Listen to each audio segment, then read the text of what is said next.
Good evening friend, मैं Keshav sir platform coaching की ओर से आज हम लोग जो डिस्कस करेंगे फिर से एसी फंडामेंटल का पार्ट जो 20 क्वेश्चन लास्ट टाइम हम लोग किए थे। ठीक है, आज हम लोग 21 से स्टार्ट करते हैं एसी फंडामेंटल का पार्ट। ठीक है,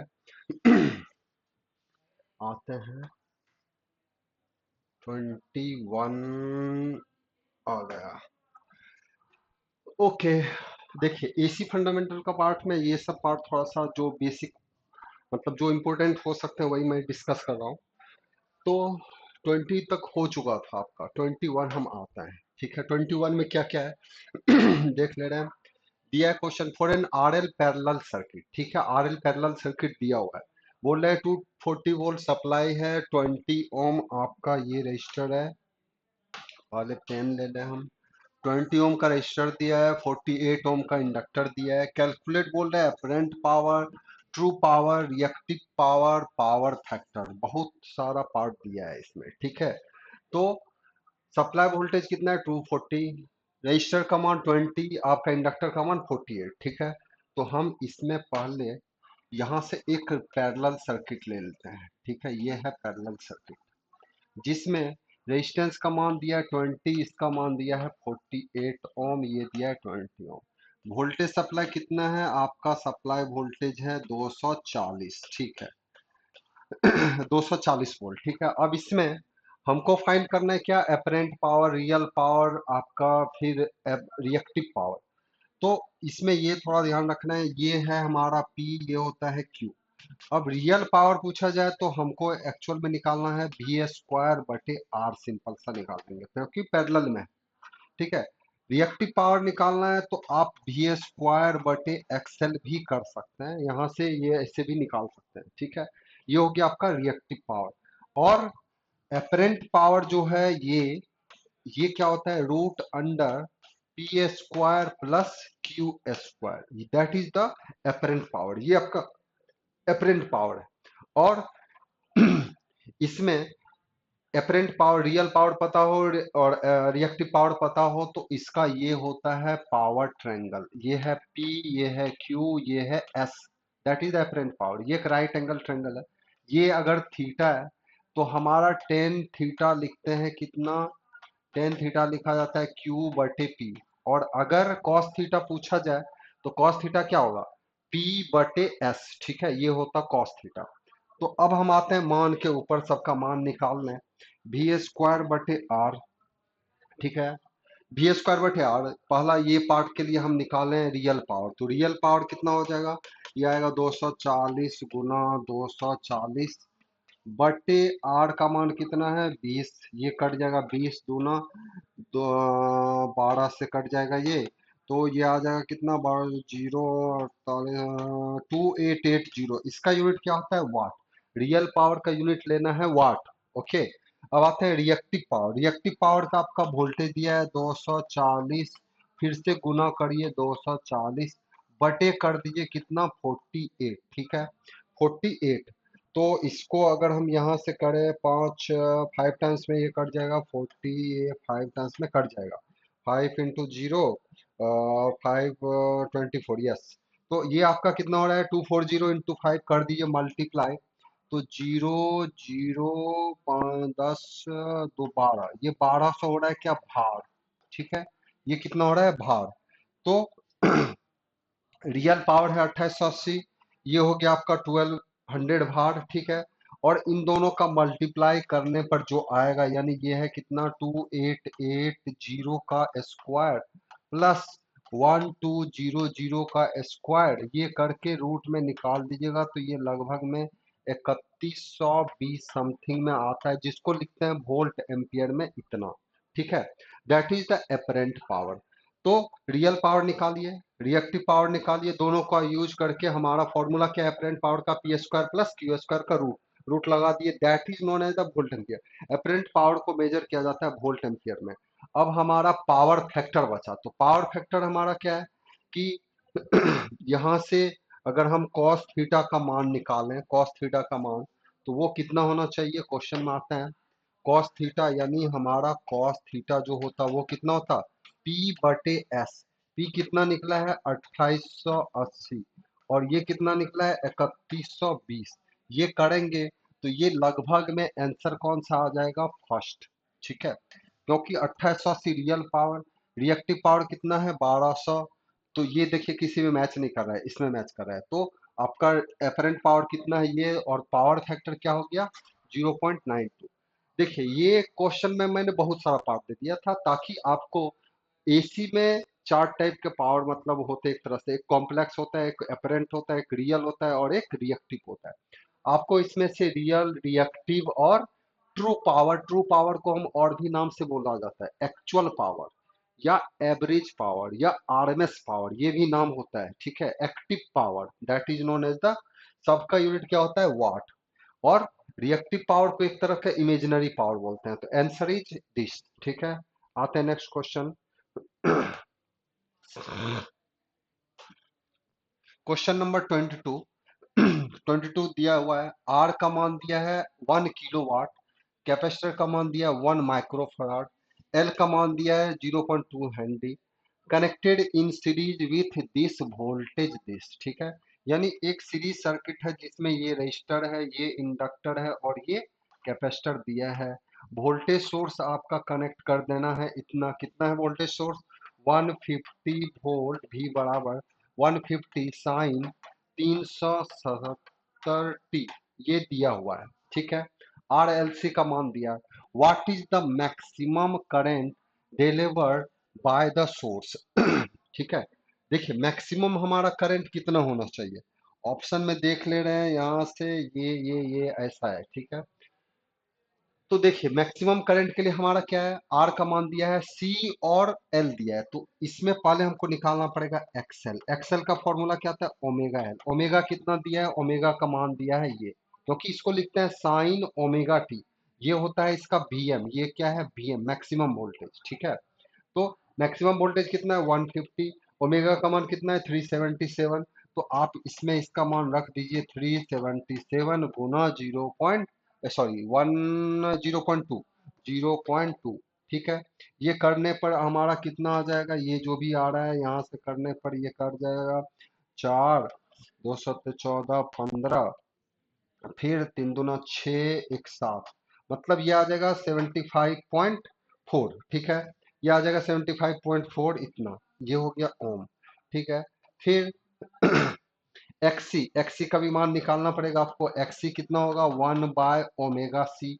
ओमेगा का मान आपको दिया है 377 और सी का मान कितना है 1 माइक्रो, तो गुना 1 माइक्रो फराड है तो 10 to the power -6, ये ऊपर चला जाएगा तो 10 पर पावर 6/377 करना है। 10 पर पावर 6/377 आपका कितना हो रहा है, ये हम थोड़ा सा इस पर कर लें मोबाइल पर जल्दी से। तो 1 1 2 3 4 5 6 डिवाइडेड बाय 377, 2652, 2652, 2652, ये लगभग में कितना आ रहा है 2652। ठीक है, 2652। एक्सएल एक्सी हमारा पता है। ठीक है, आर का मान भी पता है, वो है 1 किलोवाट, सॉरी 1 किलोवाट, यहाँ से 1 किलो ओम होना चाहिए, ये थोड़ा सा मिस्टेक है, 1 किलो ओम। तो इस सर्किट का इम्पिडेंस हम लिखें तो जेड क्या होगा, ये होगा R plus J XL minus XC. Series circuit के लिए यही होता था। आर का मान दिया है 1000 प्लस जे, एक्सएल कितना है इतना और ये कितना है ये, इसका अगर हम अप्रोक्स मान ले लें 75 और वो ले लें इतना, तो 2652 में हम ये घटा दें, 2652 में हम घटा दें कितना 75, 2652 -75, 75।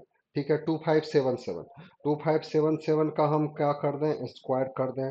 ठीक है, 2657, ठीक है, 2652, 2652, ओके, 2652 में हम घटा दें 75, तो आपका 75 है ना 75, तो आपका आ गया 2577, 2577। ठीक है, 2577, 2577 का स्क्वायर हो गया ये, प्लस कर दें हम 1000, तो आ गया आपका, बहुत ज़्यादा आ रहा है, अच्छा, ओके, ठीक है, तो ओके, इस पर हम कर दिए ये हा हा हा, गड़बड़ हो गया, गड़बड़ हो गया। देखिए पहले फिर से एक बार कर दे। 2652 माइनस 2652 माइनस आपका 75 कर दिए, आपका क्या आ गया 2577, ठीक है। ये आपका आ गया 2577, और इसमें 2577 का स्क्वायर कर दे, 2577 का स्क्वायर, 2577 का स्क्वायर, ये थोड़ा सा कैलकुलेशन बेस्ड है, ठीक है। 2652 माइनस 75, 2577 ठीक है। अब 2577 है, तो हमारा 2577 हमारा आ गया यहाँ से, ये आएगा किस में, माइनस में 2577।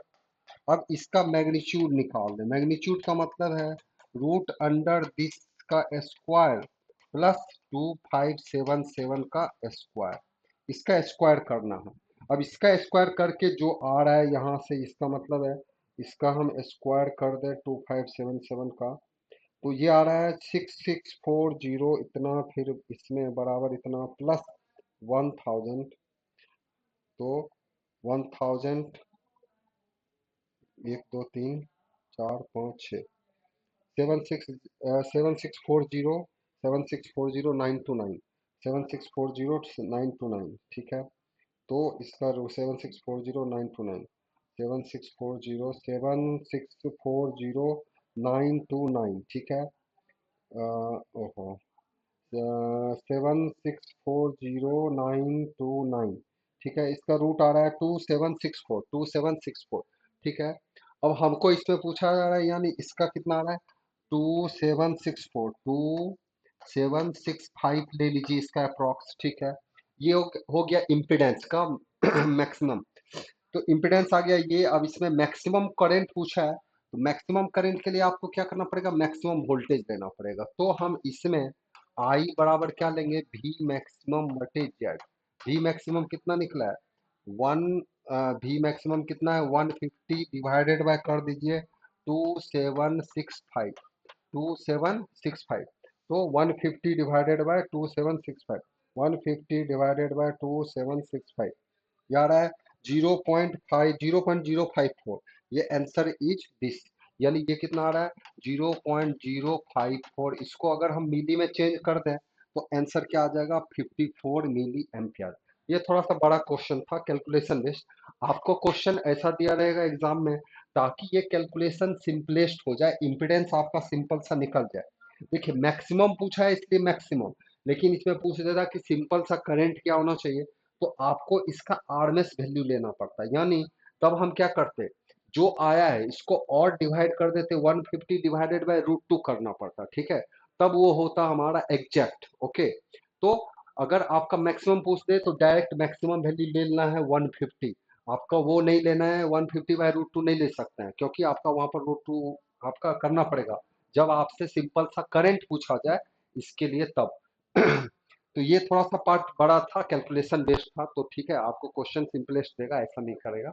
तो आप बनाने का तरीका समझ लीजिए, एक्सेल निकालिए, एक्सी निकाल लीजिए, इम्पिडेंस का फॉर्मूला पहले लिख लीजिए R plus J XL minus XC. XL है 75 ले लीजिए अप्रॉक्स में, एक्सी लीजिए इतना, दोनों को सब्सट्रैक्ट करने पर ये आपका आ रहा है ये। इम्पिडेंस निकालेंगे मैग्नीट्यूड में तो ये आएगा ये प्लस इतना का इतना। और करंट मैक्सिमम पूछा है तो वी बाय जेड कर दीजिए, वोल्टेज आपका पता है 150 लेना है मैक्सिमम, और अगर आरएमएस रहता तो मैं वी एम बटे रूट 2 करके निकाल देते हैं, ठीक है। 20 नंबर, क्वेश्चन नंबर 22 हो गया कंप्लीट। आते हैं 23। क्वेश्चन है आरएलसी सीरीज सर्किट, आर का मान 100, सी का मान 25 माइक्रोफराड, एल का मान इतना, for what angular frequency of N AC voltage the current flow maximum, ठीक है। क्वेश्चन दिया है कौन सा सर्किट है, series circuit. Four series circuit, four series circuit, series circuit में करंट का मान मैक्सिमम कब होगा, जब आपका बोल रहा है क्या कि जब वो रेजोनेंस कंडीशन में हो। रेजोनेंस कंडीशन में होने का मतलब है क्या होगा, एक्सएल बराबर एक्ससी, ये सिंपल सा ट्रिक होता है। Omega omega L equal to omega C, तो ओमेगा स्क्वायर क्या हो जाएगा 1/LC। क्वेश्चन बोला है ना कि किस केस में करंट का फ्लो मैक्सिमम होगा, तो that is the resonance condition. कौन सा कंडीशन होगा, रेजोनेंस कंडीशन। रेजोनेंस कंडीशन, तो रेजोनेंस कंडीशन हमारा क्या होता है, XL equal to XC. XL क्या है, ओमेगा एल। एक्सी क्या है, 1/ओमेगा सी। यानी इसका हम निकालें तो ये क्या आ रहा है, 1/LC। ठीक है। ओमेगा का वैल्यू हमारा यहाँ से इस तरह से निकालना है, दैट इज द ओमेगा। अब एल का मान कितना दिया है, 0.16। सी का मान कितना दिया, 25। यहाँ पर रखिए, यहाँ से ये करना होगा कैलकुलेशन। तो ओमेगा बराबर 1/√अंडर एल का मान है 0.16 गुना, और ये कितना है, 25 माइक्रो फराड। तो 25 गुना माइक्रो का मतलब 10⁻⁻6। ठीक है। तो इसमें इसको भी अगर हम हटा दें तो इसमें भी ये 2 पॉइंट आपका माइनस कर लीजिए, और दो नीचे। तो 16 का रूट कितना आ जाएगा, 16 का रूट आएगा 4, 25 का आ गया यहाँ से 5, और ये 10⁻⁻6, 10⁻⁻2 कितना आ जाएगा, 10⁻⁻8। 10⁻⁻8 में से कितना अलग हो जाएगा, 10⁻⁻4 अलग हो जाएगा। ये ऊपर चला गया तो आ गया 10⁻4, यानी 1 2 4, और नीचे हो गया 20।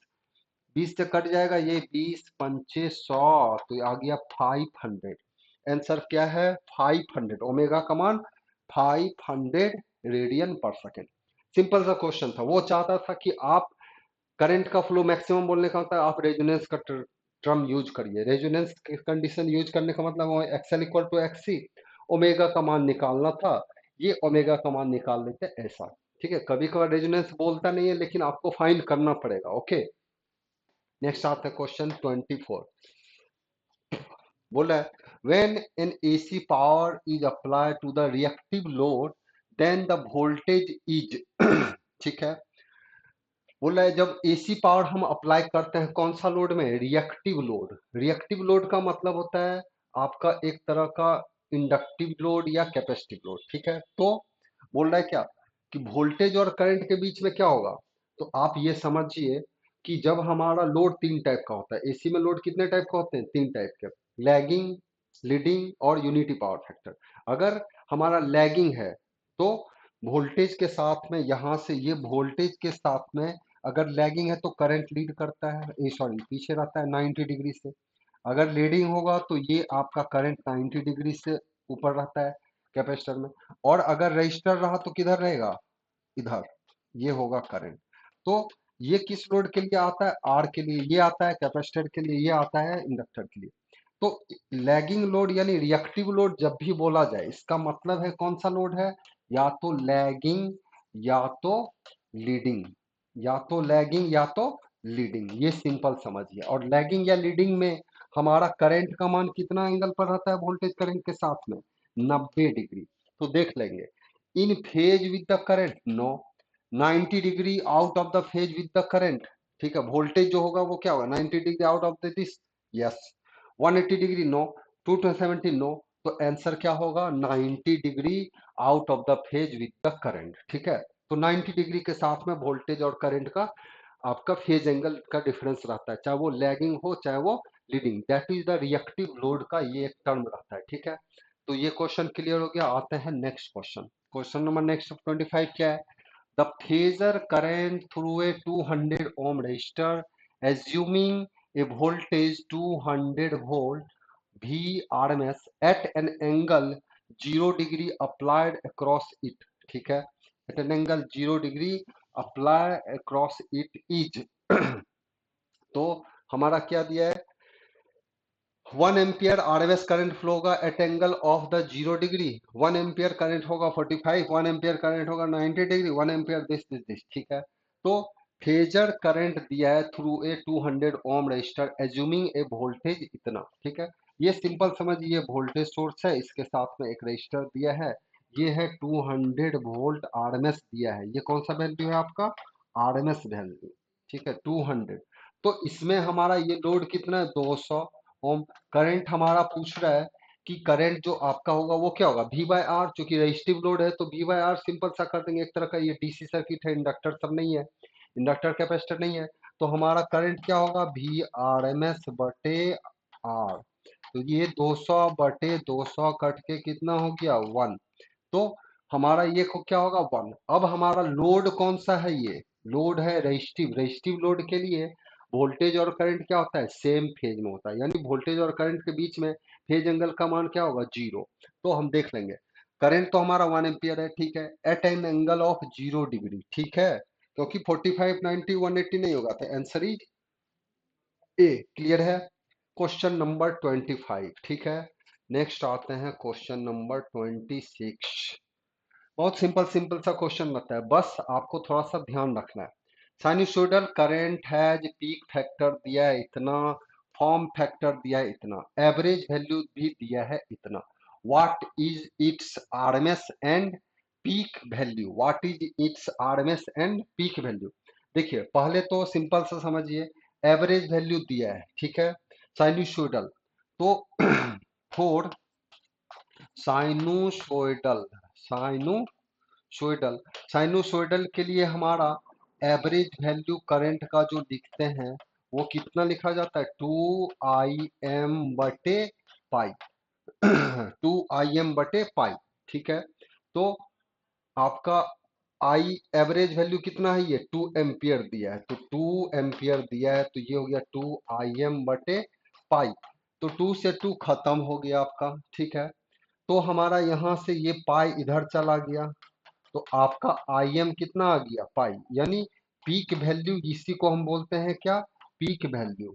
तो आप यहां से भी क्वेश्चन बना सकते हैं, ये होता है पीक वैल्यू। पीक वैल्यू कितना है, पाई का मान कितना होता है, 3.14 एम्पियर। ऑप्शन में देख हम आपका चेक कर लेते हैं। तो peak value, what is the it's RMS and peak value, RMS और पीक वैल्यू इसमें पूछ रहा है कि क्या आरएमएस वैल्यू होगा और क्या पीक वैल्यू होगा। तो 3.1, 3.1 इसमें से हमारा कौन सा हो सकता है, ये नहीं हुआ, ये हो सकता है 3.01, ठीक है, 30.8, ये तो 22, आंसर इज क्या होगा, ये, ठीक है, 3.0 दिस, ओके। आरएमएस वैल्यू दिया है यहाँ से ऐसा, okay, average value this, IM हमारा कितना हो गया, 2, ठीक है। तो इसमें यहाँ पर थोड़ा सा ये होगा, ये 2.2 होगा, आंसर इज सी कर लेना, ठीक है। इसमें हमको और कुछ करने का जरूरत भी नहीं था, एवरेज दिया है, इससे पीक वैल्यू, हम मैक्सिमम वैल्यू का मतलब होता है पीक वैल्यू, तो पीक वैल्यू हम निकाल दिए, यहाँ से पीक वैल्यू कितना हो जाएगा आपका, ये 2 से 2 कट जाएगा, तो आपका ये पाई इधर आ गया, तो आई एम का वैल्यू 3.14, आंसर इज दिस, इसमें और कुछ नहीं।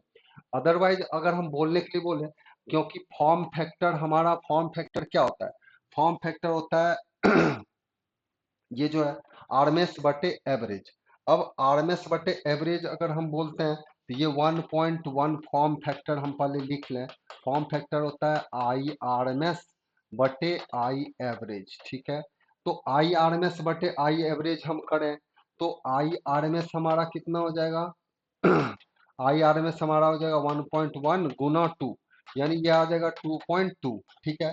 आंसर उसके अनुसार से हमारा ये रहेगा, सही था, 2 पॉइंट छूट गया था यहाँ से, तो आरएमएस हमारा पूछा था, तो आरएमएस भी यहाँ से निकाल सकते थे यहाँ से, ठीक है। तो ये हो गया आपका क्या, कि क्वेश्चन नंबर 26, ठीक है।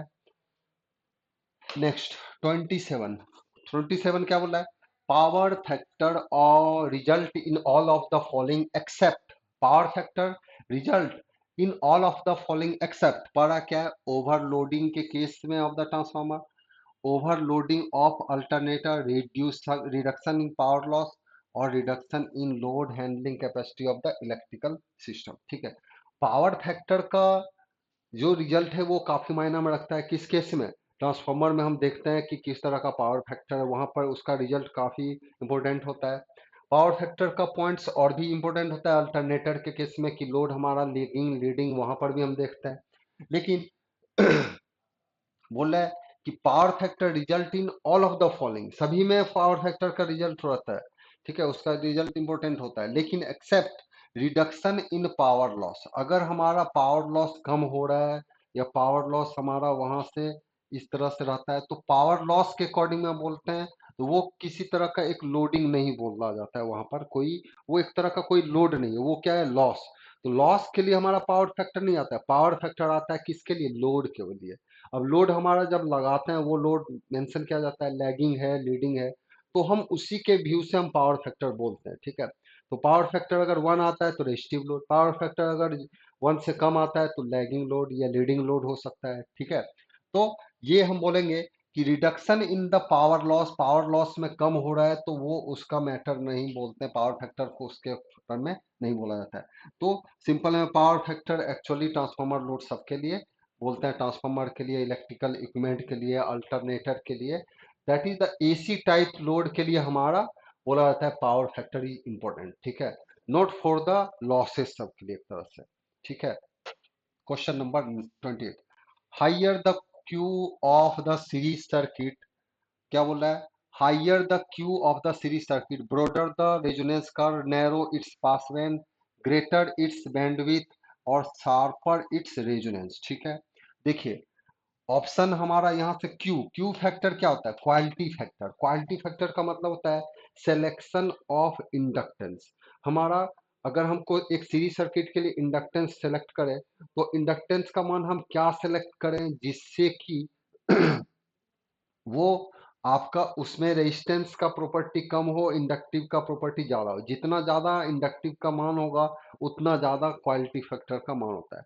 तो अगर क्वालिटी फैक्टर हाई है तो इसका मतलब है कि उस इस क्वाइल का इंडक्टेंस ज्यादा है, रेजिस्टेंस कम है, ठीक है, ये समझना है। तो क्वालिटी फैक्टर एक्चुअल में सीरीज सर्किट सब के लिए हम लिखते हैं कितना, एक्सएल बटे आर आ जाता है, ठीक है। एक तरह से फाइनल जब करते हैं तो एक्सएल बटे आर तो ये जो एक हम दिखाते हैं कि अगर हमारा हायर क्वालिटी फैक्टर है, हायर क्वालिटी फैक्टर का मतलब क्या होता है, ये एक्सेल का मान हमारा क्या होता है, ये आपका ज्यादा है।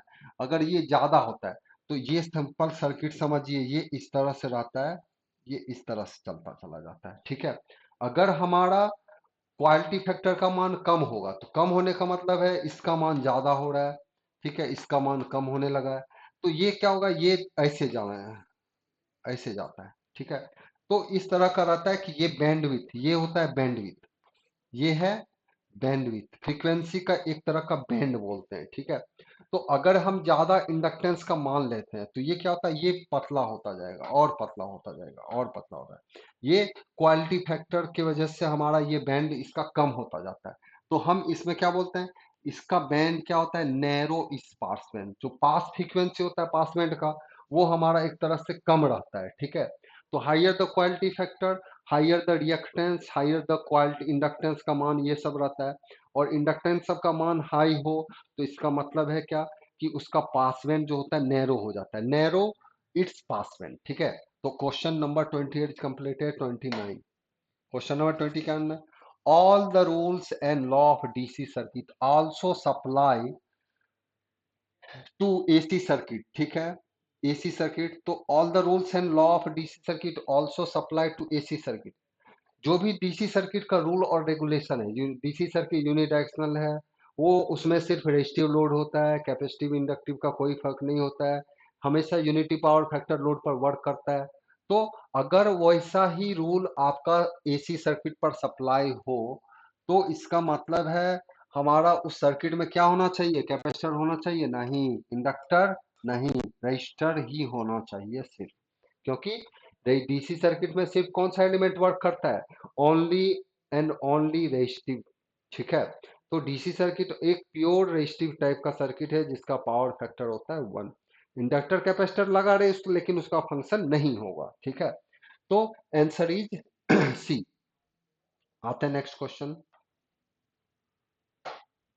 Question number 30, the power taken by the three phase load is given by this, ठीक है। देखिए अब थ्री फेज के लिए जो हम लिखते हैं पावर, अगर हमारा सिंगल फेज के लिए लिखा जाता है, सिंगल फेज के लिए लिखते हैं कितना लिखते हैं, V P into I P into cos five, यानी फेज वोल्टेज ये बोला जाता है phase voltage of the this, phase current of this, और ये होता है कॉस फाइव। कॉस फाइव क्या है, पावर फैक्टर, पावर फैक्टर किसके बीच में, वोल्टेज और करंट के बीच का है ये पावर फैक्टर, ठीक है, आईपी। सिमिलरली अगर हमारा थ्री फेज पूछा जाता है तो थ्री फेज के लिए हम लिखेंगे थ्री, मतलब तीन, थ्री टाइम्स मल्टीप्लाई कर दीजिए इसमें आईपी और कॉस फाइव, तो आपका तीन से मल्टीप्लाई कर दीजिए सिंगल फेज को तो बन गया ये थ्री फेज आपका ये पार्ट, ठीक है। तो इसमें हमारा क्या दिया है कि फेज वोल्टेज के टर्म में अगर बोले तो ऐसा, लेकिन अगर हम लाइन वोल्टेज के टर्म में बोले तो लाइन वोल्टेज के टर्म में क्या होगा, अगर हमारा लाइन वोल्टेज के टर्म में बोलते हैं तो क्या होना चाहिए? तो उसके लिए यहां से देखिए,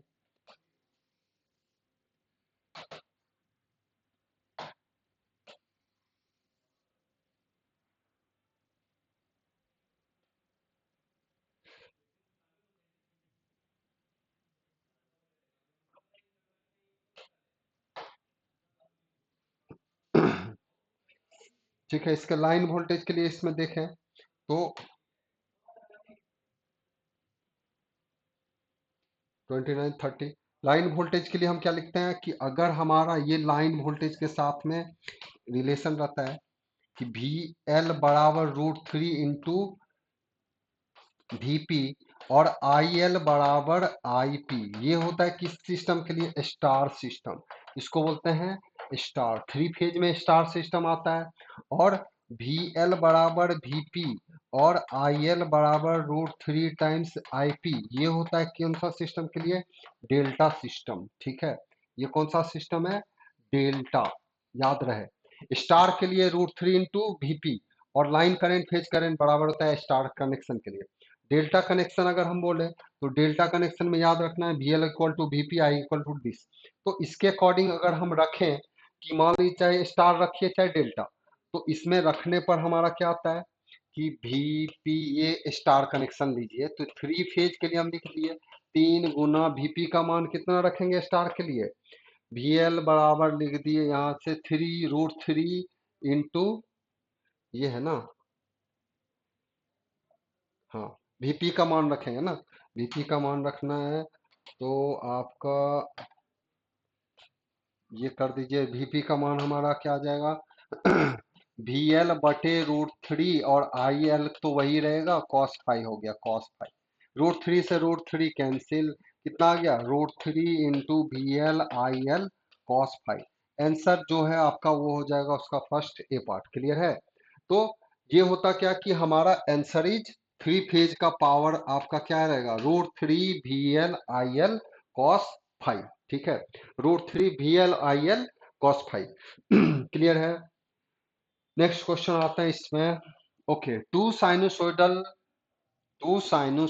are phase quantities are said to be phase quadrature when their phase difference 0 degree, 30 degree, 45 degree और 90 डिग्री। ठीक है, तो दो sinusoidal phase quantities are said to be phase quadrature when their phase difference, हमारा क्या बोला जाता है कि आपका दो साइनोसोइडल वेव है, दो साइनोसोइडल वेव है, दोनों को बोला जाता है फेज क्वाड्रेचर।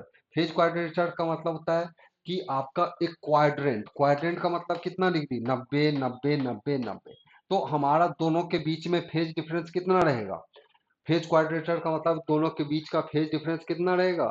90 डिग्री। ठीक है, तो आंसर क्या होगा उसका? 90 डिग्री। फेज क्वाड्रेचर का मतलब ये रहता है। ठीक है, नेक्स्ट आते हैं 32। 32 क्वेश्चन क्या दिया है? A sine wave varies 0 to maximum of 200 volt. ठीक है, 0 से मैक्सिमम ऑफ कहां तक जा रहा है? This. How much voltage at the instant of 30 degree of the cycle. ठीक है, तो 30 डिग्री जब साइकिल का होता है तो हमारा कितना वोल्टेज होना चाहिए? तो हम इक्वेशन क्या लिखेंगे? V बराबर, जो वोल्टेज का इक्वेशन लिखते हैं, V M sine theta. Theta क्या है? Omega T. थीटा का मान क्या लेना है? Omega T. अब हमारा ओमेगा टी, हमको टी पता नहीं है, ओमेगा पता नहीं है, तो हम थीटा का थीटा ही रहने दे। बोल रहा है कि अगर हमारा ये ग्राफ इस तरह से जा रहा है, जिसका मैक्सिमम मान कितना है? 200 वोल्ट। ठीक है, मैक्सिमम कितना है? 200। तो आपका ये मान लीजिए ये जीरो है, यहाँ पर कितना होता है? पाई। तो आपका 30 डिग्री, यानी ये समझिए 30 डिग्री यहाँ पर है पाई/6।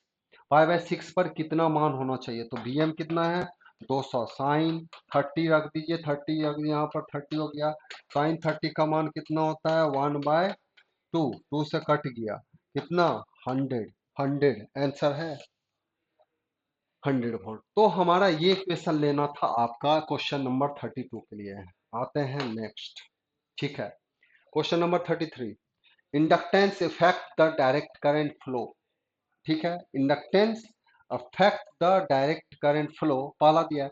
Only at the time of turning of, ठीक है, only at the time of turning of, जब हम ऑफ करते हैं तब इफेक्ट करता है। दूसरा, only at the time of turning on, जब ऑन करते हैं तब इंडक्टेंस का इफेक्ट होता है। तीसरा, at the time of turning of और ऑन, ठीक है, या ऑल ऑफ द ऑपरेशन, कोई देखिए इंडक्टर को जब हम इंडक्टर, जब एक कैपेसिटर, मतलब जब भी एक डीसी सर्किट के साथ में इंडक्टर लगा है और जैसे ही हम स्विच को ऑन करते हैं तो ऑन करने के बाद क्या होता है, इंडक्टर चार्जिंग शुरू होता है इंडक्टर का। तो इंडक्टर में आपका एट द इनिशियल स्टेट में आपका जब वो चार्ज नहीं था तो वो एज ए वर्क करता था ओपन सर्किट। जैसे ही आपका वो कनेक्ट हुआ तो अब जैसे जैसे उसमें करंट का राइज होना स्टार्ट हो जाता है और उसमें करंट एक्सपोनेंशियली राइज करता है। एक्सपोनेंशियली राइज करेगा तो बहुत टाइम के बाद उसमें करंट कितना होता है, मैक्सिमम, ठीक है। तो करंट क्या फ्लो हो जाएगा उसके अंदर में, मैक्सिमम, ठीक है। तो हम बोलेंगे क्या कि जब उसमें करंट का मान मैक्सिमम हो जाता है तो वो कंप्लीट होता है शॉर्ट सर्किट, ठीक है।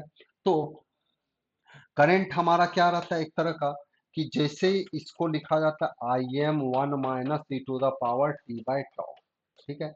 अगर टी इक्वल टू जीरो पर बोला जाए तो जीरो पर रखने पर ये पूरा होता है zero, t equal to zero पर, ठीक है। टी इक्वल टू इन्फिनिटी रखें तो आई का मान हो जाता है आई एम, ठीक है, आई एम, ठीक है। क्यों, क्योंकि t power minus infinity e to the power minus infinity zero होता है, तो बचेगा क्या हमारा आई एम। तो ये हमारा आई एम कहाँ पर, टी इक्वल टू इन्फिनिटी पर। यानी हमारा जब अब उसको ऑफ करते हैं तो ऑफ करने के बाद अगर कोई इंडक्टर चार्ज हो जाता है तो ऑफ करने के बाद क्या होता है, जो एनर्जी है वो फीडबैक कर देता है वो एक तरह से, ठीक है। तो वो आपका उसमें करंट जो था वो अभी भी फ्लो होना चाहेगा उसके अंदर में। The current does not change instantly in the inductor, ये ध्यान रहना चाहिए।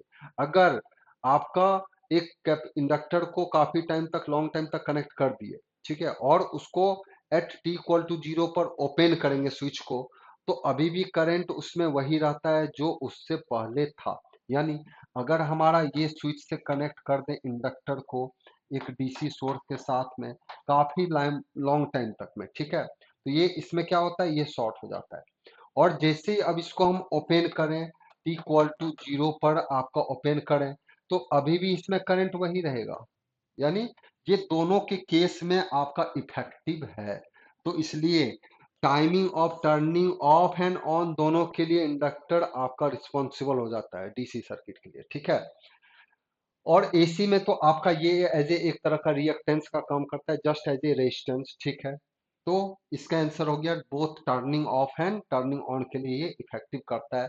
जब काफी टाइम तक, लॉन्ग टाइम तक कनेक्ट करके रखते हैं तो ये शॉर्ट सर्किट, और एट द इनिशियल में वो एक तरह से वर्क करता है ओपन सर्किट, ठीक है। आते हैं next question. In AC circuit low value of kilowatt compare to the kilowatt indicates, यानी एक एसी सर्किट है जिसमें बोला जाता है क्या, रियल पावर, किलोवाट का मतलब क्या होता है, पी होता है वाट में और क्यू होता है भार में, ठीक है, क्यू होता है भार में। तो एक पावर ट्रायंगल हम बोले तो ये होता है पी, ये होता है क्यू, ये होता है एस, ये होता है थीटा। तो कॉस थीटा हमारा क्या होता है, power factor. Power factor, power factor क्या होता है, तो P बटे ये बेस बटे हाइपोटेनियस, हाइपोटेनियस क्या होगा, P square plus Q square, ठीक है।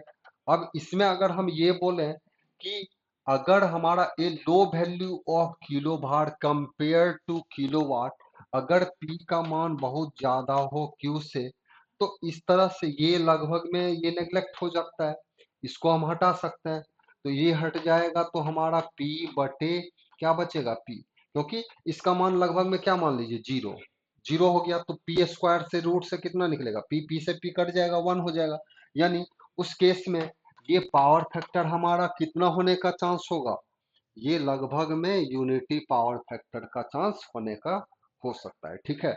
यानी अगर हमारा एक सर्किट है, अगर इंडस्ट्रियल पर्पस में क्या होता है, इंडस्ट्रियल सब में इंडक्टिव लोड होता है, तो इंडक्टिव लोड में किलो भार ज्यादा होता है, वहां पर पावर फैक्टर कम हो जाता है। लेकिन अगर हमारा किलोवाट ज्यादा हो रहा है किलो भार से, दैट मीन्स क्यू का मान कम है, पी का मान ज्यादा है, तो P बटे ये लगभग में हमारा यूनिटी के लगभग में आ सकता है, तो इसलिए आंसर क्या होगा, यूनिटी पावर फैक्टर। लेकिन अगर ये ज्यादा हो और ये कम हो, अगर हमारा रिएक्टिव पावर ज्यादा हो रहा हो और रियल पावर कम हो रहा है, तो पावर फैक्टर का मान घटेगा। और जब रिएक्टिव पावर बहुत ज्यादा हो रियल पावर से, तो पावर फैक्टर क्या हो जाएगा, जीरो, क्योंकि cos 90 का मान जीरो हो जाता है। तो सिंपल ये समझ लेना है, या सिंपल समझिए ये जीरो हो गया तो पूरा का टर्म जीरो हो सकता है। ठीक है, क्वेश्चन नंबर 34। अब आते हैं नेक्स्ट। दिया है, at half power point of the resonant curve the current is dash times of the maximum. ठीक है, तो हाफ पावर यानी इसको ये दिखाते हैं इस तरह से। ठीक है, ये होता है करंट और ये होता है फ्रीक्वेंसी का ग्राफ। तो जब हम इसमें ड्रॉ करते हैं, तो ये पॉइंट जो होता है ये होता है 1/√2 ऑफ मैक्सिमम करंट। ठीक है, ऑफ मैक्सिमम, ये आई एम, यानी यहां से हम क्या बोल रहे हैं कि इस केस में ये जो मैक्सिमम करंट है, मैक्सिमम करंट कब मिलता है, जब एफ बराबर रेजोनेंस फ्रीक्वेंसी, जब सप्लाई का फ्रीक्वेंसी किसके बराबर हो, रेजोनेंस फ्रीक्वेंसी के बराबर, तो करंट का मान कितना मिलता है, मैक्सिमम। और ये पॉइंट पर जो मिलता है इसको बोलते हैं F1, इसको बोलते हैं F2, इसको बोला जाता है cut off frequency, lower cut of, upper cut of, और ये होता है बैंडविड्थ, इसको बोलते हैं बैंडविड्थ, फ्रीक्वेंसी का रेंज। तो ये एक तरह का क्या है, फ्रीक्वेंसी का रेंज, ये है फ्रीक्वेंसी का रेंज, ये। ठीक है, तो हमारा बोल रहे हैं क्या कि आपका हाफ पावर हमारा कब होता है, हाफ पावर हमारा होता है जब करंट का मान, यानी इस पॉइंट पर, ये जो है ये पॉइंट जिस पर करंट का मान कितना हो रहा है, Im/√2। तो हाफ पावर का मतलब है मैक्सिमम पावर कितना होता, ये होता maximum power Im² into R. अगर हाफ कर दें तो हाफ का मतलब ये होना चाहिए था, दोनों तरफ दो से डिवाइड हो जाता। तो हाफ किस करंट पर होना चाहिए था, तो इसको हम लिख सकते थे Im/√2 का होल स्क्वायर इंटू आर, यानी जब करंट का मान कितना टाइम्स हो जाए, 1/√2 टाइम्स हो जाए, जब करंट का मान 1/√2 टाइम्स हो जाए मैक्सिमम के, तो हमको उस केस में क्या मिलता है, हाफ पावर। तो हाफ पावर किस फ्रीक्वेंसी पर मिल रहा है, लोअर कट ऑफ फ्रीक्वेंसी। तो इस लोअर कट ऑफ फ्रीक्वेंसी को बोलते हैं हाफ पावर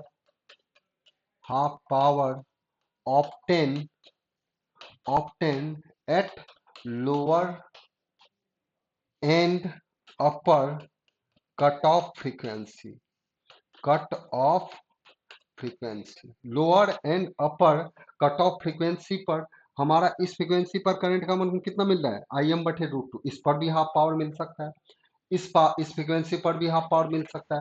तो upper and lower cut off frequency पर हमको पावर क्या मिलेगा, हाफ।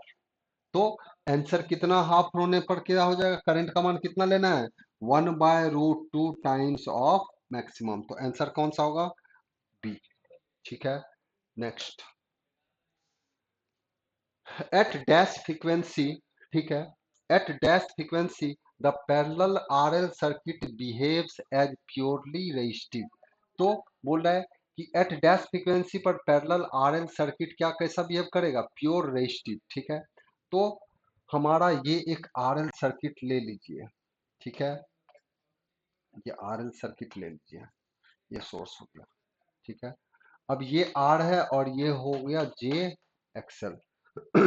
ठीक है, तो अब इस केस में ये आपका हमारा क्या हो जाएगा, ये हमारा प्योरली रेजिस्टिव तब हो सकता है कि जब हम इसके लिए हम बोले कि फ्रीक्वेंसी बोल रहा है, क्या बोल रहा है, पहले एट डैश फ्रीक्वेंसी, फ्रीक्वेंसी के लिए क्या होना चाहिए, देखिए इसके लिए हमारा क्या है कि इसमें हमारा पहले हम निकालें कि इस पार्ट आरएल सर्किट के लिए एडमिटेंस, एडमिटेंस हमारा क्या होगा, 1/z of the impedance, impedance का ये। तो इस पार्ट के लिए अगर हम बोलें इसका Z1, ये इसमें दो इम्पिडेंस है, Z1 और ये Z2। Z1 कितना होगा, 1/r, तो रेजिस्टेंस तो फ्रीक्वेंसी पर डिपेंड करता नहीं है। Z2 कितना होगा, 1/j XL, तो जे से ऊपर नीचे मल्टीप्लाई कर दें तो ये होगा माइनस जे एक्सएल, जिसका मतलब है माइनस जे ओमेगा एल। ठीक है, यानी हमारा ये Z2 होता हमारा ये, ठीक है सॉरी, ये होता हमारा 1/Z2 ना, ये 1/Z1 हो गया इतना, तो ये y1 और ये हो गया आपका y2। ठीक है, ये y1 और ये हो गया y2, y2 हो गया हमारा इतना। तो इस केस के लिए टोटल एडमिटेंस अगर बोलते तो वो कितना होता, y1 प्लस y2, पैरेलल में एडमिटेंस जुड़ता है, ये होता 1/r और फिर ये होता माइनस जे ओमेगा एल। अब इसका मान क्या होगा, ये जीरो, इसका मान क्या होना चाहिए, जीरो, तभी तो ये पूरा का पूरा सर्किट बन जाता है रेजिस्टिव। ये जीरो कब हो सकता है, जब ओमेगा एल का मान तो जीरो नहीं होगा, जब ओमेगा का मान क्या हो रहा हो, इन्फिनिटी। कोई भी नंबर को इन्फिनिटी से डिवाइड करेंगे तभी तो ये पार्ट ये आपका ये इन्फिनिटी हो जाएगा। तो इन्फिनिटी को कोई भी नंबर को इन्फिनिटी से डिवाइड करेंगे तो क्या होगा, जीरो। तो इस केस में हमारा वैल्यू क्या होना चाहिए, low, very low, high, very high, लगभग में इन्फिनिटी अगर रखें फ्रीक्वेंसी का मान तो कोई भी नंबर को इन्फिनिटी से डिवाइड करने पर क्या हो जाएगा, ये जीरो, तब जीरो हो सकता है। Answer is D. ओके, आते हैं next.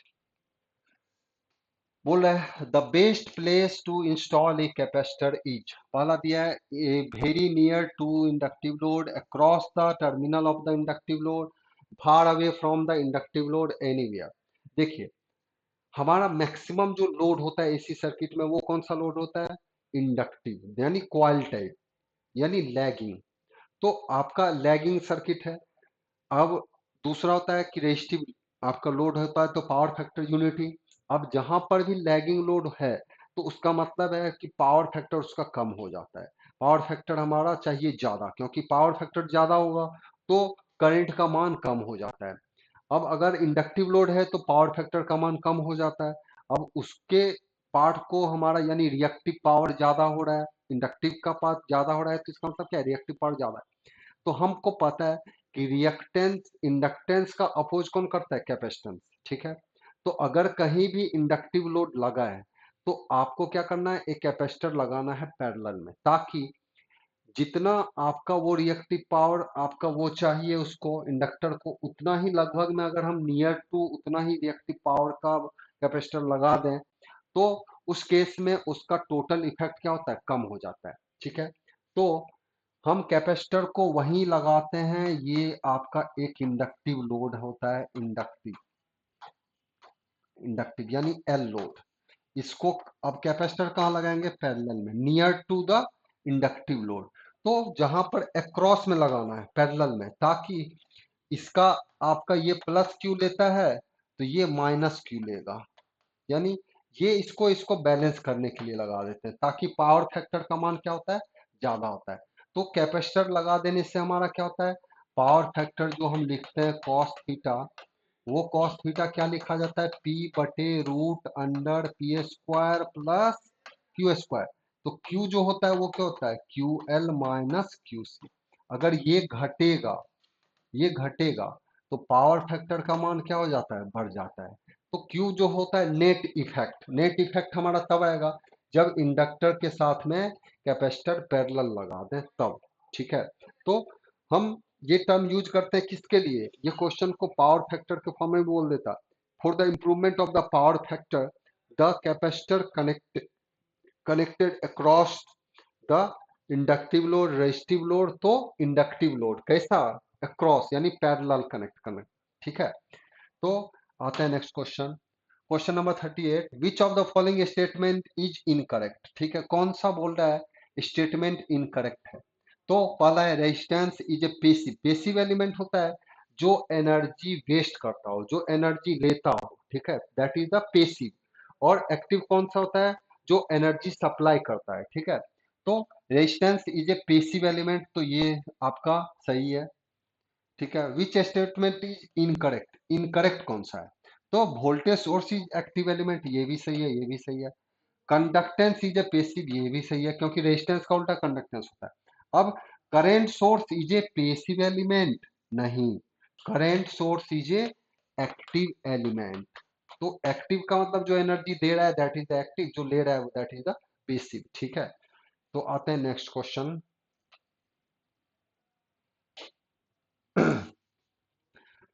In AC circuit the power curve is a sine wave having, ठीक है, एसी सर्किट में पावर कर्व जो होता है साइन वेव का, वो क्या होता है?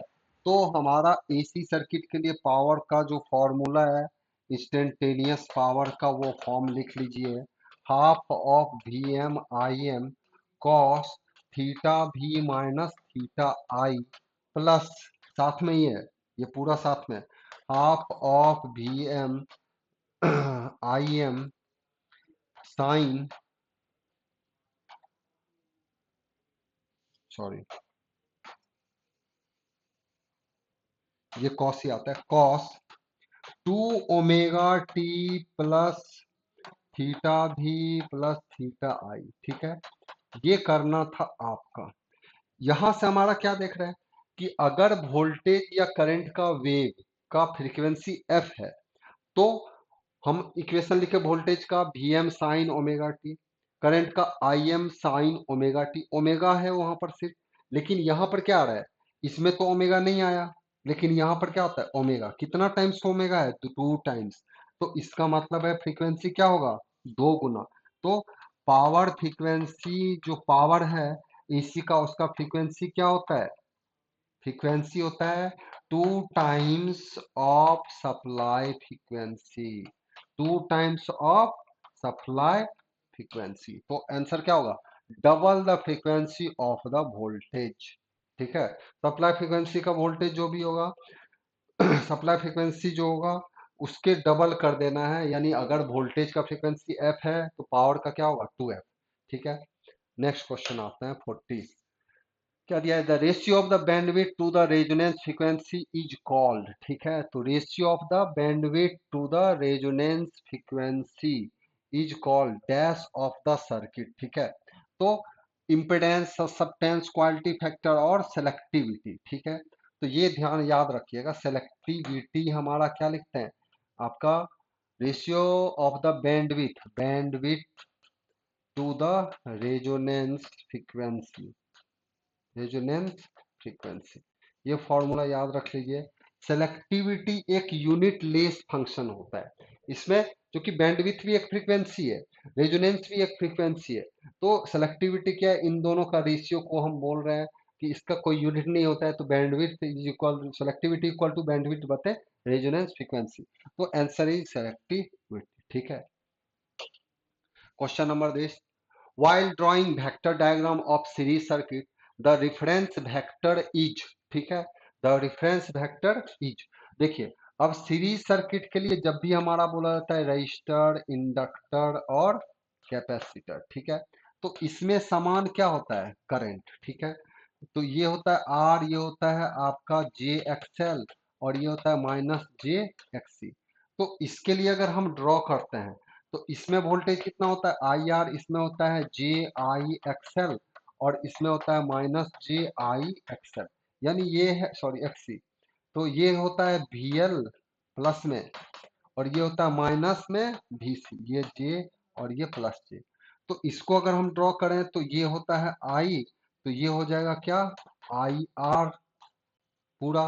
ठीक है, ये आई तो ये आई आर, इसके ऊपर हमारा होता है वी एल, इसके नीचे में हमारा आता है, यानी ये क्या है वी आर है एक तरह से, और ये होता है वी सी। तो इसको अगर हम बोलते हैं तो करंट जो होता है रिफरेंस फेजर लिया जाता है आपका सीरीज सर्किट के लिए, और अगर यहाँ पर सीरीज को हटा के पैरेलल कर दिया जाए तो पैरेलल सर्किट में रेफरेंस क्या लिया जाता है, जो समान होता है सभी के across, that is the voltage. तो सीरीज सर्किट के लिए रेफरेंस रहेगा करंट, पैरेलल सर्किट के लिए कौन सा रहना चाहिए, वोल्टेज, याद रहे। ठीक है, 42, what inductance will give the same reactance as capacitor of 2 microfarad when both are 50 hertz। ठीक है, बोल रहा है what inductance will give the same reactance as capacitor of 2 microfarad when both are at 50 hertz। ठीक है, तो हमारा बोल रहा है कि इंडक्टेंस का मान क्या होना चाहिए जब हमारा सेम रिएक्टेंस हो एज जैसे कैपेसिटर का था, यानी एक्सएल और एक्सी हमारा क्या होना चाहिए, बराबर है। एक्सएल और एक्सी का मान बोल दिया क्या, सेम रिएक्टेंस हो रहा है, जैसा कैपेसिटर के लिए रिएक्टेंस आ रहा है उसी तरह से इंडक्टेंस का भी रिएक्टेंस होगा। दोनों बराबर है तो आपको एल का मान बताना है। तो एक्सएल ये हो गया ओमेगा एल, ये हो गया ओमेगा सी। आपको एल निकालना है तो एल बराबर लिख दीजिए ओमेगा स्क्वायर सी। ओमेगा स्क्वायर हमारा, ओमेगा स्क्वायर यहाँ से कर लेंगे, ये हो गया 2 पाई, एफ का मान लेना है 50 का होल स्क्वायर और गुना कर दीजिए आप कितना, सी का मान ले लीजिए, सी का मान दिया है 2 माइक्रोफैराड, तो 2 गुना 10 का पावर -6। ठीक है, इसको ये कर दीजिए 50 गुना 2, 100, 100 का स्क्वायर हो गया 10 का पावर 4, 10 का पावर 4 में से ये खत्म हो जाएगा, ये यहाँ से हो गया 50 गुना 100, 10 का पावर 2, 10 का पावर 4, तो 10 का पावर -2 बचेगा, ये ऊपर चला जाता तो ये होता 100/2 पाई। तो हमारा 100/2 पाई यानी 50/पाई होता। तो 50/पाई का मतलब क्या होता है, 50/3.14। तो हमारा ये लगभग में कौन सा होता, तीन ओ ओ ओ ओ ओ ओ दो, अच्छा 100, 100 का स्क्वायर हो गया 10 पर पावर 4, 10 पर पावर 4 हो गया, 10 पर पावर 4 में से 10 पर पावर -2 बच गया, 10 पर पावर 2 चला गया ऊपर, 100 हो गए। ये बच गया हमारा, अच्छा पाई स्क्वायर है ना, पाई स्क्वायर है तो पाई स्क्वायर यानी 3 का स्क्वायर, यानी 50 को डिवाइड करते हैं हम कितना से, 3.1, 3.2, यानी ये इसको 3.1 से डिवाइड करने पर ये लगभग में आंसर क्या आता, 5 हेनरी। तो एक्सएल बराबर एक्सी कर दीजिए, सेम रिएक्टेंस बोल दिया है तो सेम रिएक्टेंस आप ऐसे लेकर ओमेगा इक्वल टू 1/ओमेगा सी कर दीजिए, यहाँ से इसको फाइंड कर सकते हैं। ठीक है, तो सिंपल सा कैलकुलेशन था, आप पाई स्क्वायर भी हो जाएगा ना, पाई का स्क्वायर हो गया तो यहाँ से पाई स्क्वायर 2 यहाँ पर आ गया, 50 गुना 2 हो गया 100, 100 का स्क्वायर हो गया 10 पर पावर 4, वो कट जाएगा, आ जाएगा यहाँ से ये। ठीक है, नेक्स्ट आते हैं अब 43। 43 क्या दिया है, if two current phasor having magnitude 5 ampere and 10 ampere intersect an angle 60 degree, calculate the resultant current, calculate the resultant current. तो ये याद रखिए रिजल्टेंट करंट का निकालने का, कि जब भी दो फेजर दिया रहे, यहाँ से जब भी दो फेजर दिया रहे तो दो फेजर को निकालने का तरीका क्या है, ये I1 मान लीजिए, ये I2, ये थीटा हो, तो इसका रिजल्टेंट लिखना हो तो लिख दीजिएगा क्या, I1 square plus I2 square, जैसे वेक्टर में करते थे, 2I1 I2 कॉस 60। ठीक है, कॉस थीटा, ये फॉर्मूला याद रख लीजिए। तो हमारा करंट क्या क्या दिया हुआ है, 5 स्क्वायर प्लस 10 स्क्वायर प्लस 2 गुना 5 गुना 10 गुना कॉस 60। ठीक है, इसका रूट निकाल लीजिए, यहाँ से करने पर कितना आएगा, 25 प्लस 100 प्लस कॉस 60 का मान 1/2, कॉस 60 का मान होता है 1/2, 2 से ये खत्म हो गया, तो 10 × 5 = 50, 50 का रूट, ये कितना आ जाएगा 175, ये हो गया 175, 175, ये किसका रूट हो जाएगा, तो ये लगभग में 13 का रूट है, 13.23, क्योंकि 13 × 13 होगा 169। ठीक है, तो 13.23 का आंसर होगा ये 175, आंसर इज सी। तो ऐसे फेजर का बना लेना है आपको, I1 square I2 square, theta दिया हुआ है 60 डिग्री दोनों के बीच का एंगल रख दीजिए, cos 60 का मान होता है 1/2, 1/2 से ये दो कम से 10 गुना 5 50, 10 का स्क्वायर 100, 5 का स्क्वायर ये हो गया। ठीक है, आते हैं नेक्स्ट क्वेश्चन, क्वेश्चन नंबर 44।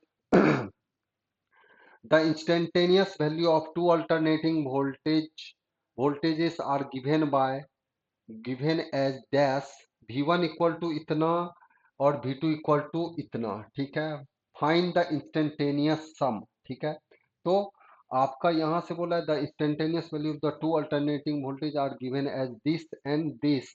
तो क्वेश्चन में बोला है कि find the instantaneous sum, instantaneous sum बताना है, इसका क्या होना चाहिए। ओके तो इसका दोनों का इंस्टेंटेनियस सम देखिए, ये इसमें भी 60 है, ये 60 है 40, ये साइन थीटा, इसमें भी sine theta, burst phase difference कितना है, पाई बाय 3। सिमिलर टू वही है, फेजर वाला ही टर्म है, ठीक है। तो फेजर वाला टर्म है तो फिर से हम निकाल लेंगे इसका रिजल्टेंट सा, v जो होगा वो होगा v1 प्लस v2, ये दोनों का हमको निकालना है फेजर सम। तो इसका फेजर सम हमारा क्या हो जाएगा देखिए इसका फेजर सम होगा, पहला का क्या दिया है, इसका फेज डिफरेंस जीरो, तो इसमें फेज डिफरेंस जीरो है तो इसमें सिर्फ क्या पार्ट रहेगा, इसका फेजर डिफरेंस जीरो है, तो V1 का सिर्फ रियल पार्ट कितना होगा, 60, इमेजिनरी पार्ट कुछ नहीं है होगा, ठीक है। और V2 का हमारा क्या क्या पार्ट आएगा, इसमें देखिए फेज एंगल कितना है, -π/3, तो -π/3 में कितना है 40, ये लिखेंगे 40 कॉस -π/3 और फिर प्लस जे, ठीक है, फिर कॉस सॉरी 40 गुना साइन -π/3, ये पोलर फॉर्म है, ये एक तरह का पोलर फॉर्म है जिसका मैक्सिमम वैल्यू पता है और एंगल पता है। तो इसको चेंज करेंगे तो ये आएगा कॉस माइनस थीटा बराबर होता है दिस, कॉस 60 का मान होता है 1/2, तो 40 गुना 1/2, ये कट गया तो ये आएगा कितना 20, यानी ये आता 20, फिर ये आता -40 गुना साइन साइन π/3 का मान कितना होता है, साइन π/3 हो गया 60 √3/2, √3/2, ये कट जाता है, ये आता 20, ये आता -j20 √3, ये आता ये, ठीक है। अब देखिए इसमें हमारा ये है V1, इसका इमेजिनरी पार्ट नहीं होगा क्योंकि इसका एंगल कितना दिया है जीरो, तो इसमें पहले जो दिया है ना, ये समझिए V1 हमारा क्या दिया है, V1 दिया है पोलर फॉर्म में कितना 60 एंगल जीरो, V2 का दिया है 40 एंगल -π/3। तो पहला इसका काम रहता है रेक्टेंगल, पोलर फॉर्म में दिया है तो रेक्टेंगल फॉर्म में चेंज कर दीजिए, रेक्टेंगल फॉर्म में मान क्या होगा उसका, रेक्टेंगल फॉर्म में क्या होगा, इसका जो मान दिया है ये कॉस से मल्टीप्लाई करेंगे तो ये मिलेगा हमारा पहला, और साइन से मल्टीप्लाई करेंगे तो मिलेगा इमेजिनरी पार्ट। तो रेक्टेंगल फॉर्म का मतलब होता है ए प्लस जे बी के फॉर्म में लिखना, ठीक है। तो हम इसके फॉर्म में लिख दिए, तो पहले जो था पोलर फॉर्म उसका रियल फॉर्म, उसका रेक्टेंगल फॉर्म बनाए तो इसका इसका ये आ गया, अब दोनों का सम कर दीजिए, तो भी बराबर कितना आ जाएगा, भी बराबर आ जाएगा 60 प्लस 20 -j20 √3, यानी ये आ गया 80 -j20 √3। तो हमारा यहाँ से इसके लिए हमारा बोला है फाइंड द इंस्टेंटेनियस सम। तो एंगल हम अगर निकाल लें इसमें, एंगल हमारा क्या होना चाहिए, इसका स्क्वायर रूट हमारा निकालना पड़ेगा, तो इसको पोलर फॉर्म में अगर हम करें तो भी का मैग्नीट्यूड कितना हो जाएगा, 80 का स्क्वायर प्लस -20 √3 का होल स्क्वायर, तो ये 80 से तो ज़्यादा है, ठीक है। लेकिन अब देखिए 87.2 सब में, अब एंगल हम बस चेक कर लें कि किस में क्या एंगल होना चाहिए, तो एंगल के लिए हम देख लेते हैं, एंगल के लिए कितना है 80 है और ये है, तो इसका एंगल जो होगा टेन थीटा होता है हमारा क्या, टेन थीटा होता है P/B, P कितना है, ये लेना है -20 √3 और ये लेना है 40 सॉरी 80, ठीक है, बी। तो हमारा ये है 20 √3 बटे हो गया हमारा ये 80, तो ये कट जाएगा, ये आ गया 4 √3/4, √3/4 का मतलब हमारा यहाँ से क्या होना चाहिए, √3/4 1.732/4, मतलब ये हो जाएगा कितना 0.4 फिर 4 ये 12 0.43, यानी टेन थीटा का मान हमारा आ रहा है ये, तो 1045 का मान हमारा कितना पर होता है 1, 1045 का मान होता है 45 डिग्री पर 10 का मान होता है 1, ठीक है। तो इसमें हमारा मान कितना निकला, 1045 पर मान होता है उसका 1, तो 45 पर 1 है 10 का मान, तो अगर हम थीटा का मान और भी कम करेंगे तो इसका मतलब है 22 डिग्री पर उसका मान कितना होगा 0.5, ठीक है, 0.5 समथिंग में इसका, तो √3/4 अगर हम ले रहे हैं तो इसमें हमारा 36.5 वाला आंसर तो नहीं आएगा। ये आंसर जो भी रहेगा वो लगभग में हमारा रखिए 22, 26। तो इसमें ये थोड़ा सा मिसिंग हो रहा है, ये लगभग में आपका ये रख लीजिए कि 87 पॉइंट दिस, तो 22 पर 0.5 हो रहा है, तो ये लगभग में ये 15 समथिंग रहेगा। आंसर ये बी कर लेना है इसमें। तो आप इसमें क्या कर लीजिए, पहले दोनों का फेजर सम लिख लीजिए। फेजर सम करने के बाद इसमें ये आ गया 60, ये हो गया यहाँ से 80। तो रियल पार्ट इमेजिनरी पार्ट का टेन थीटा निकाल लीजिए, 20 इतना हो गया, कट गया तो √3/4। √3/4 आ गया, तो आप वहां से इसका मान निकालिएगा √3/4 करके, तो 1.732 को डिवाइड करेंगे 4 से 4 से करने पर जो आता है वो हो जाएगा आंसर। ठीक है, आते हैं next question. In an AC circuit the instantaneous EMF current are given by, EMF और करंट का इक्वेशन दिया हुआ है। ठीक है, ईएमएफ कितना दिया है 100, आई दिया है कितना, इतना।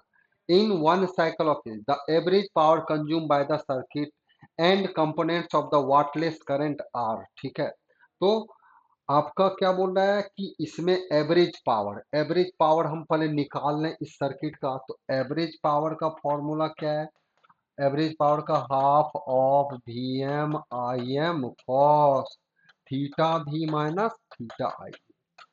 अब वीएम हमको दिया है, वीएम कितना लेना है आपका, ये है 100। ठीक है, करंट का मैक्सिमम मान कितना है 20, रख दीजिए यहाँ पर। तो ये हो गया 100 गुना 20 गुना, अब देखिए वोल्टेज का फेज एंगल कुछ नहीं दिया है, तो ये मान लेंगे ओमेगा टी के साथ में कितना एंगल है 0। फिर इसके साथ ओमेगा टी के साथ कितना दिया है -π/4। तो आप इसमें यहाँ पर रखिएगा कॉस 0 माइनस, ये हो गया -π/4, रख दीजिए यहाँ पर, क्योंकि ये एंगल -π/4 दिया है ना, -π/4, तो -π/4 रख दीजिए। ये कर दीजिए यहाँ से ऐसा, तो माइनस माइनस प्लस हो गया, ये कट गया, ये आ गया 1000 गुना cos π/4 का मान कितना होता है 1/√2। तो हमारा देखिए आंसर कौन सा आ रहा है 1000/√2, पहला तो यही इसी से हो जा रहा है आंसर। ठीक है, अब लेकिन बोला है क्या, and components of wattless current are. ठीक है, वाटलेस करंट, तो वाटलेस करंट के लिए लिख लीजिएगा वाटलेस करंट का मतलब होता है, वाटलेस करंट का मतलब है कि अगर हमारा आई एम कॉस थीटा होता है वाट फुल करंट, आई एम के साथ कॉस मल्टीप्लाई करें तो होता है वाट फुल करंट, और आई एम के साथ साइन मल्टीप्लाई कर दें तो हमारा होता है वाट लेस करंट। तो आई एम तो हमको पता है, तो आई एम फॉर्मूला क्या लिखना है, आई एम साइन थीटा। अब आई एम का मान कितना है आपका 20, साइन थीटा का मान फिर से साइन π/4 लेना है क्योंकि वो वही है। तो पावर फैक्टर थीटा कितना निकला है हमारा डिफरेंस π/4, तो साइन पावर यानी ये हो गया 20/√2। ठीक है, 20/√2, तो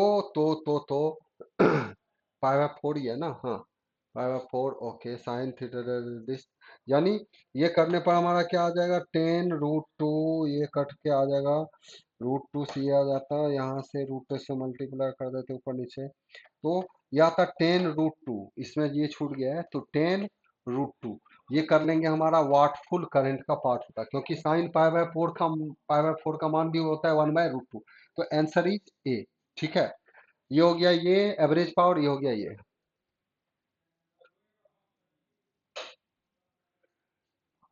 ए series resonant LCR circuit has a quality, ये दो बार रिपीटेड हो गया है इसको।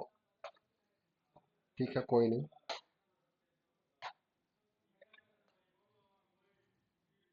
ओह शिट, ये गड़बड़ हो गया आपका, चलिए कोई नहीं। ठीक है, नेक्स्ट क्वेश्चन आते हैं 47, 46 गड़बड़ हो गया, कोई नहीं।